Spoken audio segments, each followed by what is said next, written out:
Gotham Garage, we've made our mark turning junkyard rust This honestly might be Mark's wildest car yet. into six-figure works of art.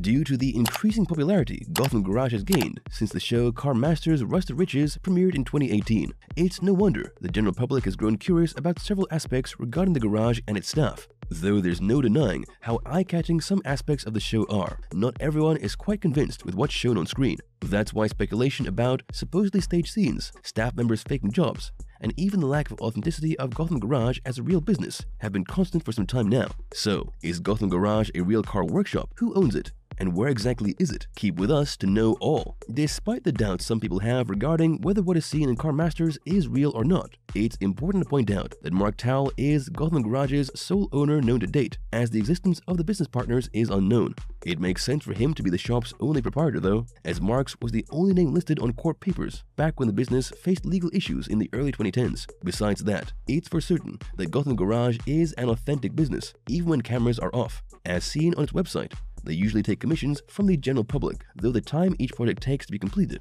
is evidently longer than is compressed into the show. Although many people might not know it, Gotham Garage had been an active shop for a long while, before Netflix ever became interested in producing Car Masters. In fact, Mark Towle had been in the car restoration business for decades, making a name for himself for building and customizing automobiles, as showcased in fantasy and sci-fi themed movies and series. Besides showing us very eclectic car restorations, Car Masters sometimes also lets us see some nearby areas surrounding the shop's main location. If you ever grew curious about where exactly Gotham Garage is located, then you have to wonder no more. The primary location of Gotham Garage is in Riverside County, California. More specifically, the business is at 41979 Rio Nado Road in Temecula, where the show is filmed on location. This was the garage's only address until in 2019 when the business opened a second shop, but the exact address of that one is unfortunately still unknown. Other locations shown in Car Masters are typically in Temecula, such as the Fazeli Cellars Winery and Pechanga Resort and Casino.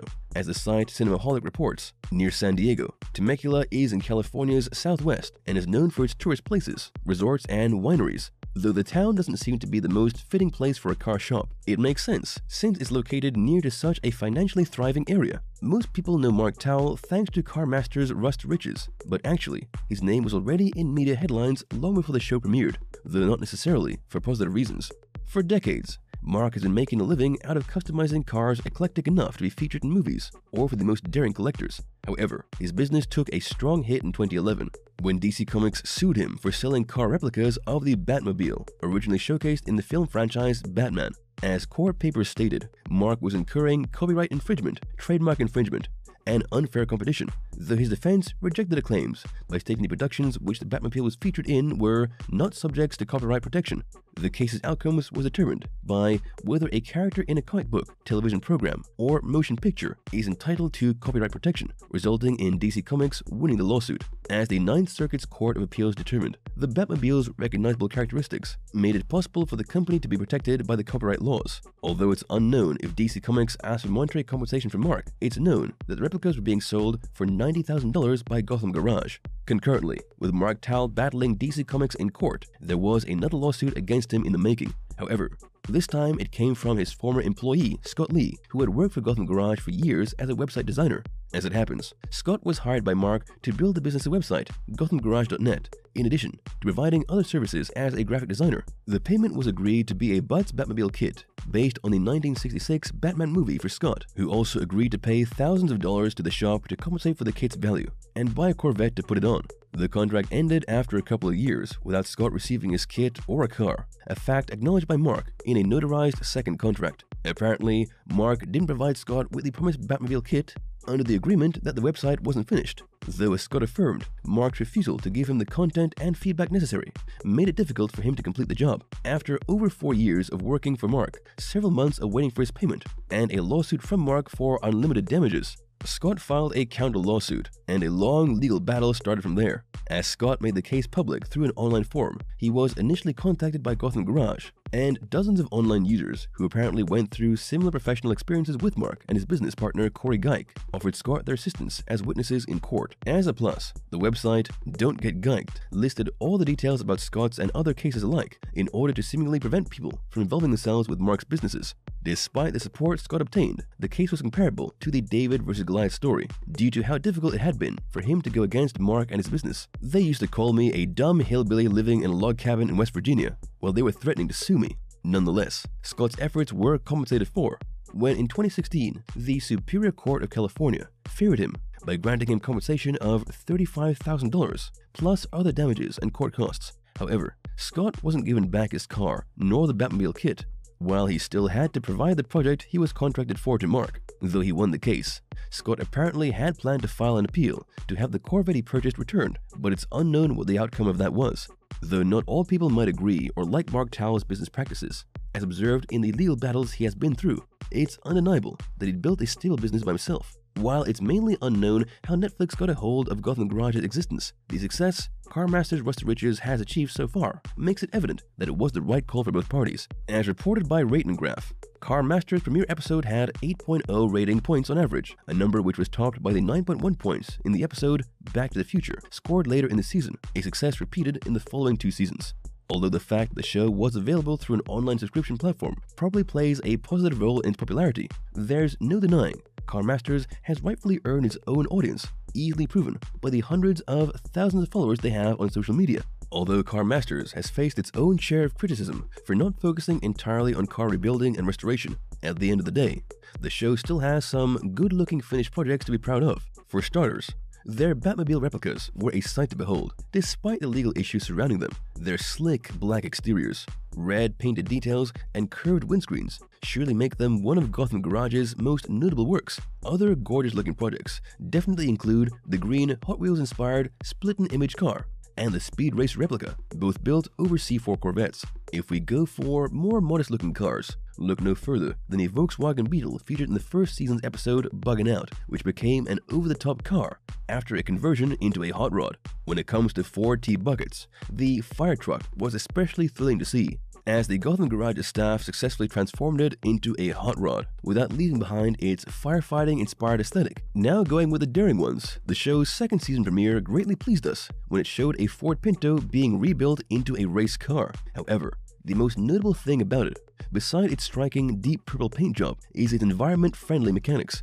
Behind any popular show, there's a committed cast who sometimes become the main reason people watch the show. In the case of CarMasters, some stars are evidently more popular than others, but they're always noticeable, even if part of his fame might have been overshadowed by his legal issues. There are many positive things to say about Mark Towell. First of all, his upbringing is quite inspiring. As the son of a single mother and with a financially troubled family, most likely having to face many hardships growing up, those didn't stop his evident talent at transforming and redesigning whatever he liked. He passed from transforming old and damaged toys to eventually doing the same thing with cars, building a portfolio notable enough to work for big production companies in search of fantastic-looking automobiles. Some of his props have been showcased in productions, such as Kamen Rider Dragon Knight and the series America's Most Wanted. Although Mark Towell is Gotham Garage's owner, Constance Nunes evidently surpasses him and her other co-stars in popularity. While her gorgeous looks might mislead anyone into thinking that she's not fitting for the car business, she actually grew up helping out her father in his garage, and since then had been hired by several small car shops. Constance's involvement with the car world wasn't limited to the workshop though. She was eventually contracted by big brand names such as BMW and Audi to promote their products, as well as for being a marketing expert. Constance's appearances has also earned her a place in the world of fashion, modeling for brands such as Guess and Marciano. Her social media also shows that she's constantly promoting small brands and attending car events as a celebrity. In early 2020, Constance announced that her shop, Cars by Constance, was finally available, though it's unclear if she intends to transform it into a car-oriented project in the future. For now, the website offers limited prints her fans are surely pleased to see. To show how widely popular she is, Constance has over 1 million followers on Instagram. His appearances in CarMasters extend from the first season to the latest one, but besides his important role as Gotham Garage mechanic, Michael Pyle is a hard man to forget, as if his nickname Caveman and characteristic grey beard don't make him enough of an outstanding presence in the show. Michael is well liked on social media as well. As seen on his Instagram feed, Michael's "Let's Go Clubbing" motto goes beyond a literal meaning, as his personality and positive attitude hugely entertain his almost 80,000 followers. He also has the website Club Caveman Cartel, on which he sells self-designed merchandise. His skills as a manufacturer and builder make Tony Kanone's presence in CarMasters hard to ignore. However, he's more than just what's seen in the show, and actually owns his car business, TQ Customs, which specializes in custom building a limited variety of automobile models. Tony quite often attends car events and exhibitions as well. Any TV show is subject to critiques and reviews, and while sometimes those might favor them, other times things could turn negative too. In the case of CarMasters Rusted Riches, the audience is quite observant when it comes to series content. As reported by TV commentary portals, the main concern regarding the show is the lack of focus on the car restoration process. Of course, not every car show out there displays every step they take in their projects, but it's understandable that the CarMasters audience considers the lack of scenes documenting the car's transformations a suspicious aspect. Though these assumptions might potentially affect any other show, nothing seems to stop the success CarMasters Rusted Riches is having so far. Thank you for spending some time with us. Make sure to like and subscribe so you never miss another video. We also handpick these videos which we recommend you watch next. You can talk to us on all social medias or ask a question in the comments below. Thank you for being with us, and we'll see you back tomorrow.